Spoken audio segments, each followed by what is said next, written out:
রাবণ ছিল অভিশাপপ্রাপ্ত এবং স্বয়ং সেটা অপ্সরা, স্বর্গের অপ্সরার অভিশাপপ্রাপ্ত। প্রথম অভিশাপটা হয়তো অপ্সরার কাছ থেকেই আসে, অপ্সরা রম্বার কাছ থেকে। দর্শক, কিন্তু আমি আছি আপনাদের সঙ্গে শতাব্দী, আমার চ্যানেল শতাব্দী বোস। আসছি নতুন একটা ভিডিও নিয়ে। অবশ্যই চ্যানেলটাকে সাবস্ক্রাইব করে দিবেন, আর অবশ্যই একটু লাইক, কমেন্ট, শেয়ার করে দিবেন, যাতে করে আরও মানুষের কাছে পৌঁছাতে পারে। তবে চলুন আজ জেনে নিই রাবণের কুকীর্তি সম্পর্কে। গত একটা ভিডিওতে বানিয়েছিলাম যে রাবণ ছাড়েনি নিজ বোন শূর্পণখাকে। এটা একটা এমন একটা ভয়ানক ঘটনা ছিল যে যা শুনলে মানুষের আসলে গায়ে কাটা দেয়। আপনারা কে কে দেখেছেন আমি জানি না, না দেখলে অবশ্যই আমি বলবো আপনারা দেখে নেন, হয়তো অনেক কিছু জানতে পারবেন। রামায়ণের যুদ্ধের পেছনে যে অনেক কাহিনী আছে লুকিয়ে আড়ালে আবডালে, সেটা আপনারা এই ঘটনা শুনলেই বুঝতে পারবেন। তো আজকে হচ্ছে রামায়ণের হয়তো একটা সেকেন্ড পার্ট।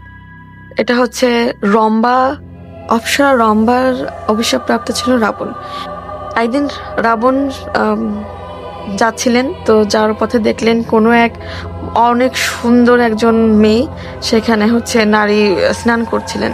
তো স্নান অবস্থায় নারীকে দেখে রাবণের তখন ভীষণ লালসা জন্মে মনে, যেটা নিবৃত করতে তিনি অপ্সরা রম্বার শরীরে হাত দিয়ে ফেলেন এবং পারমিশন ছাড়া, কোনো অনুমতি ব্যতীত কোনো নারীর গায়ে হাত দেওয়ার জন্য তখন দেবী রম্বা ভীষণ ক্ষেপে যান, অপ্সরা রম্বা, এবং ক্ষেপে গিয়ে ভীষণভাবে কান্নাকাটি করতে থাকেন। এবং তখন তিনি অভিশাপ দেন রাবণকে যে পারমিশন ছাড়া তার গায়ে হাত দেওয়ার জন্য রাবণ কোনো এক নারীর হরণের জন্য সেই নারীর কারণ হবে রাবণের মৃত্যুর কারণ। সেই নারীকে স্পর্শ করার জন্য শুধুমাত্র অনুমতি ব্যতীত, মানে অনুমতি ছাড়া স্পর্শ করার জন্য আজকে রাবণের এত বড় পরাজয়, এত বড় পরিণতি। আসলে রাবণ ছিল এমনই এক ক্ষমতাবান পুরুষ যাকে পরাস্ত করার মতো ক্ষমতা আসলে কারোরই ছিল না বলে বলা যায়। স্বয়ং দেবতারাও হারিয়ে ফেলেছিলেন সেই ক্ষমতা, যেহেতু তিনি অনেক বড়, মানে মহাদেবের আশীর্বাদ পুষ্ট সন্তান ছিলেন। তাই তাকে ক্ষমতা থেকে বা তার ক্ষমতা নাশ করা ছিল অনেক বড় একটা চ্যালেঞ্জের বিষয়। তো সেই চ্যালেঞ্জ হয়তো ভগবানের লীলাই ছিল যে সে দেবী রম্বাকে স্নান অবস্থা দেখবে, আর রম্বাকে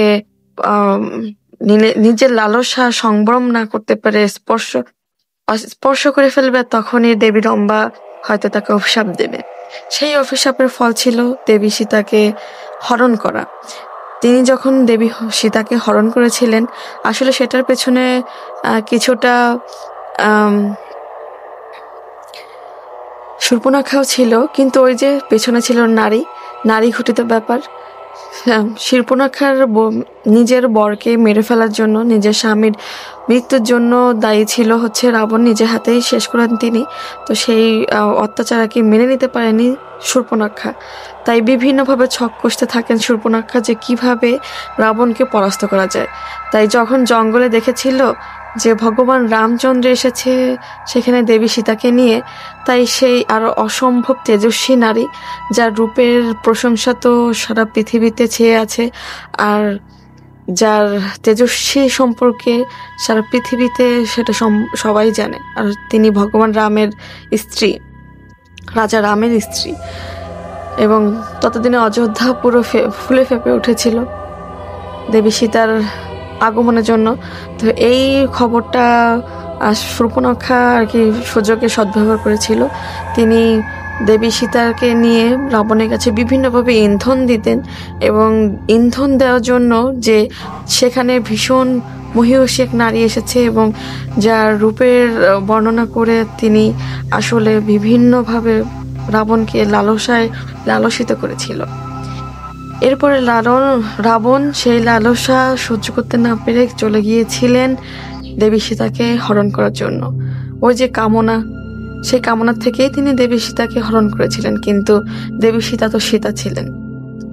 তিনি একটা দুর্বাঘাস সামনে রেখে বলেছিলেন যে আমাকে মারাতে হলে দুর্বাঘাস মারাতে হবে, এবং রাবণের সাহস ছিল না সেই দুর্বাঘাস মারিয়ে মাতা সীতাকে স্পর্শ করার, যার কারণে মাতা সীতাকে তিনি স্পর্শ করতে পারেননি। এবং রাবণের অনেক দুর্বলতা ছিল, অভিশাপ ছিল, তার কারণে তিনি স্পর্শ করতে পারেনি। কিন্তু মূলত তিনি মাতা সীতাকে হরণ করেছিলেন কোনো মাতা স্বরূপ হিসাবে না, তিনি কামনা থেকেই মাতা সীতাকে হরণ করেছিলেন, যা পরবর্তীতে তার পতনের মূল কারণ ছিল।